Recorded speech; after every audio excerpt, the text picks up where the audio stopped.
అందరికీ నమస్కారం. గ్రీన్ ఆర్మీకి స్వాగతం.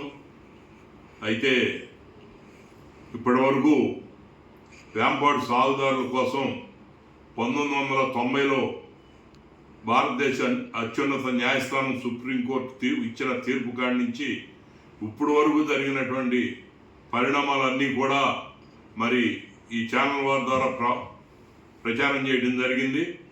మీరు అవి క్షుణ్ణంగా పరిశీలించి అర్థం చేసుకోవాలని, వీటి తర్వాత 1-2 రోజుల్లో వీటిలో ఉన్నటువంటి లోపాలను అడ్డుపెట్టుకుని ఆలయ అధికారులు చేసిన అక్రమాలపై రోజువారీ 2 రోజుల్లో మరి ఆధారాలతో సహా మరి ఈ అక్రమాలు ఈ సాగుదారుల్ని ఇబ్బంది పెట్టినటువంటి విధానాలన్నీ కూడా దేవుడి పేరు ముసుగులో మరి ఈ రకంగా చేసినవన్నీ కూడా ప్రచారం చేయబోతున్నాం ఆధారాలతో.